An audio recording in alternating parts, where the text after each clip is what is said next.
We're cooking up some recipes, gonna give them a spin. If you're messing with top rope chefs, you can never win.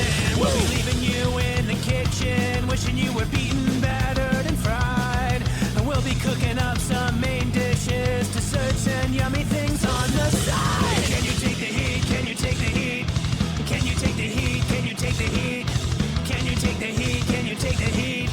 Can you take the heat? Can you take the heat? Top Rope Chef. Welcome to Top Rope Chef, the podcast where two hosts duel for food supremacy. This month we're doing desserts. My name is Bradley Jones. With me as always, Jaclyn Maynard. Hi, Brad. Are you on a sugar high right now? No. Should I be? I like that t-shirt.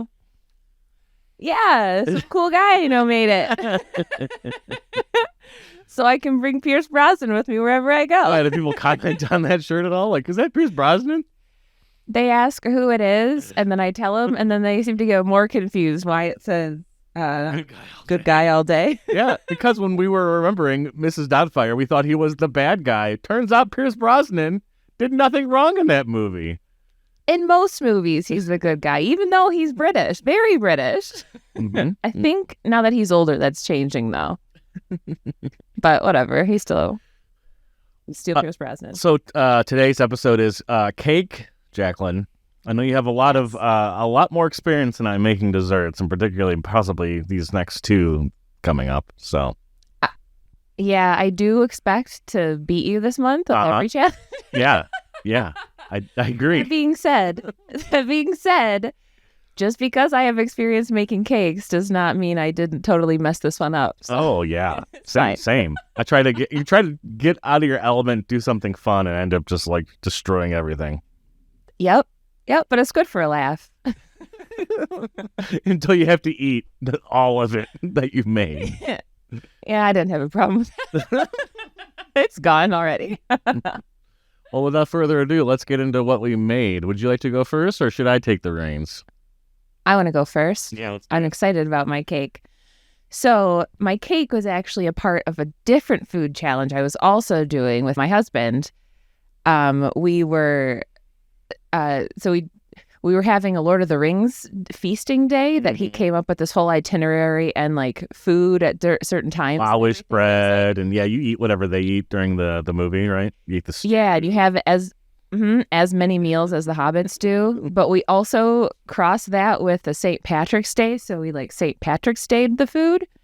So anyways, for afternoon tea, we were supposed to have cake, so I made the cake for this. And I found this tin of my grandma's old recipes from when she worked for the Detroit Gas Company in the like 30s or 40s.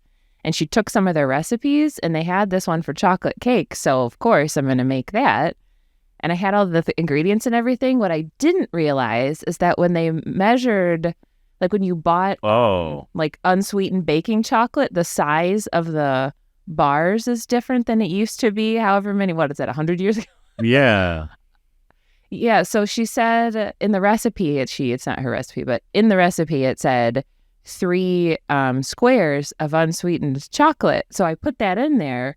But what it actually translated to and like how our bars are divided up is I should have had 12. So it was barely a chocolate cake. Yeah. 3 seems way low. Yeah. And if I was thinking and paying attention, yeah. 3 bars, I would have think like, oh, it's 3 like Hershey bars, like the full thing. Yeah. So, yeah. That probably would have also tasted better. It wasn't a bad cake. It was a really good cake. It just didn't taste a lot like chocolate. It tasted like, when you get the soft serve ice cream cones, it's like half chocolate and vanilla twisted. Oh, yeah. If you were to just take like a bite from the top of that, that's what it tasted like. But it was really good. So it was double layer. Cream cheese mystery frosting was also on that recipe card. So it was, which is like cream cheese frosting. Seeing it now. Yeah, that looks delicious. Yeah. And then I also found these Saunders. They're like cubes of caramel that are covered in chocolate and salt, and that's what those lumps are on top of it. It's not the most appetizing looking cake, but Sure, it tastes so amazing. good. It really did. Yeah, not how I thought it was going to taste, but it tasted really good. What would you give it out of 5 stars? It's hard to say because I messed it up, but I probably give it how I made it. It was like 3.8 stars, but if I would have followed the recipe how it was intended to, it probably would have been like 4.65 stars. So just not chocolatey enough was the main problem here.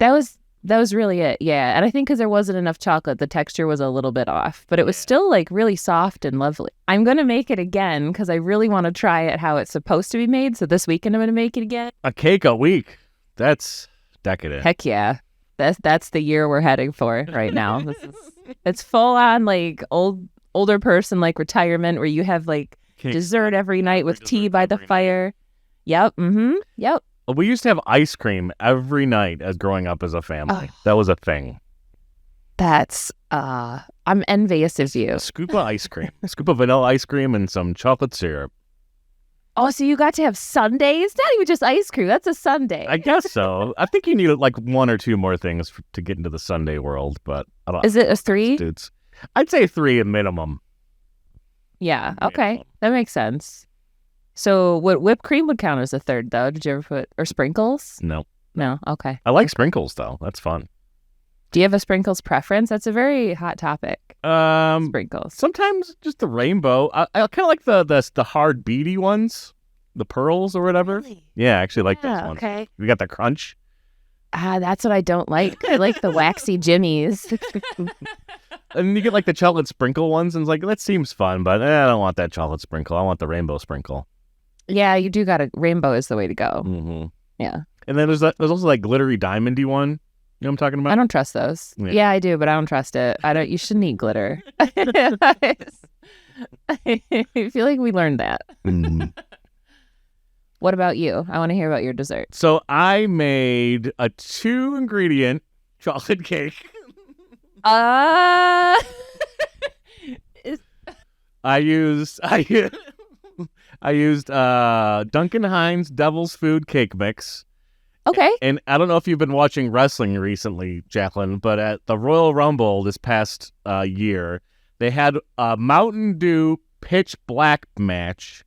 Mountain Dew has a new flavor of drink called the Pitch Black, and it's kind of like a grape soda you drink.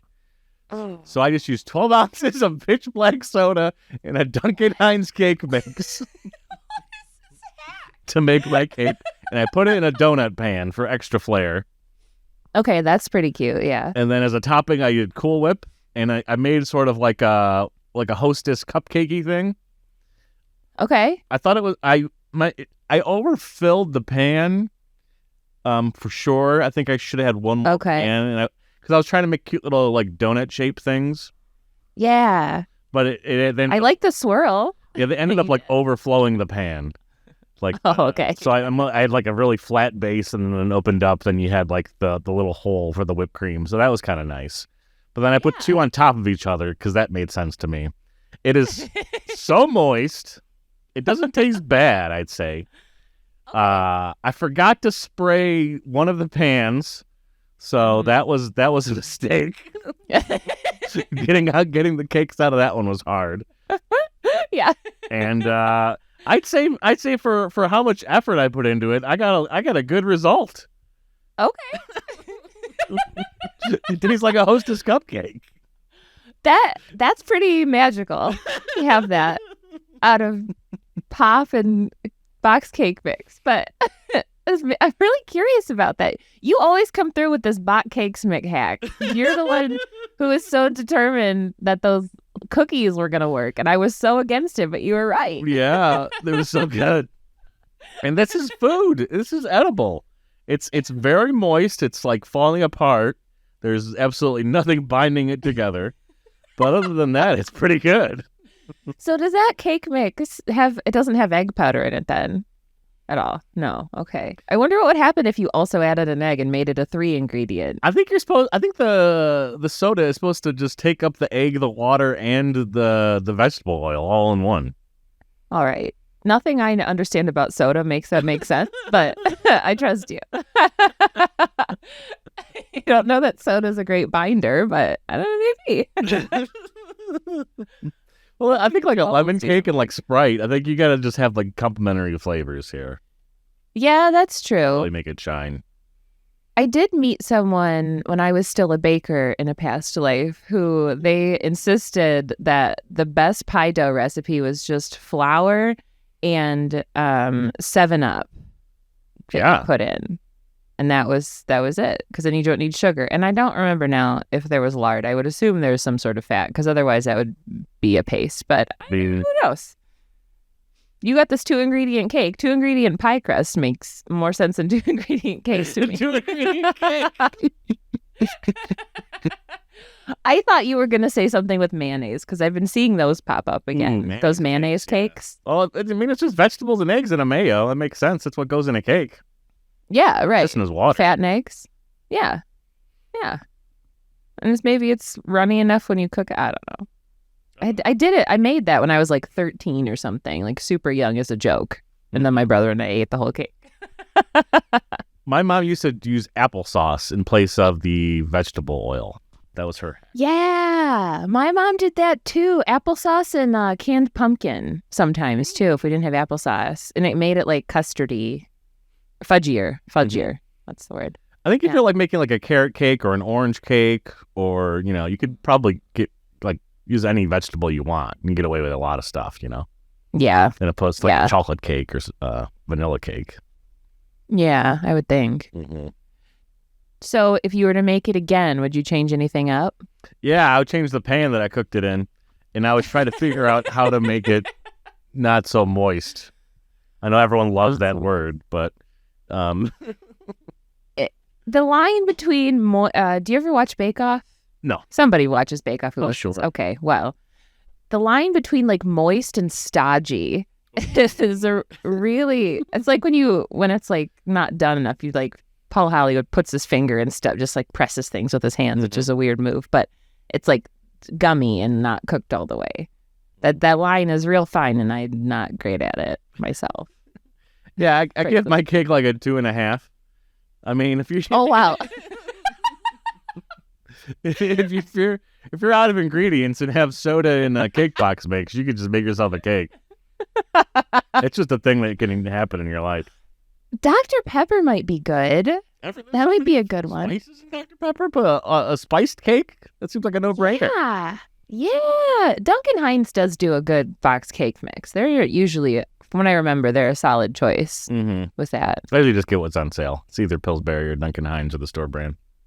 Yeah, that's also a solid choice. What are your favorite kinds of cakes, Jaclyn? Do you like a German chocolate? Nope. Do you like a pineapple upside down?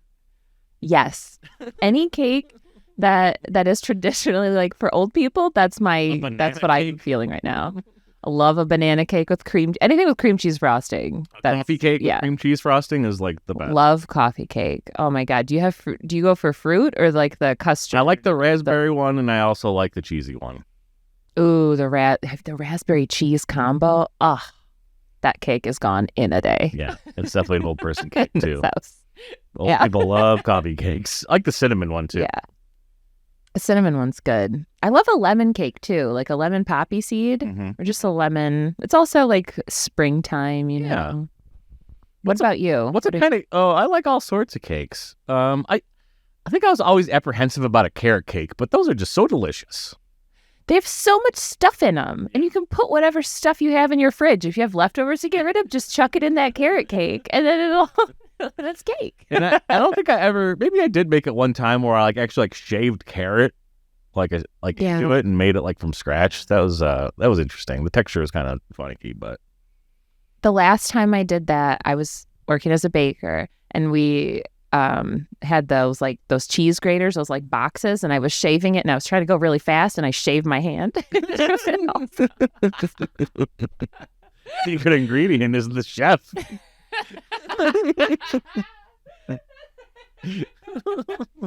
That cake sold out so fast. Cannibalism strikes. Just kidding. I never fed anyone my own skin. On purpose. Yes. Yeah.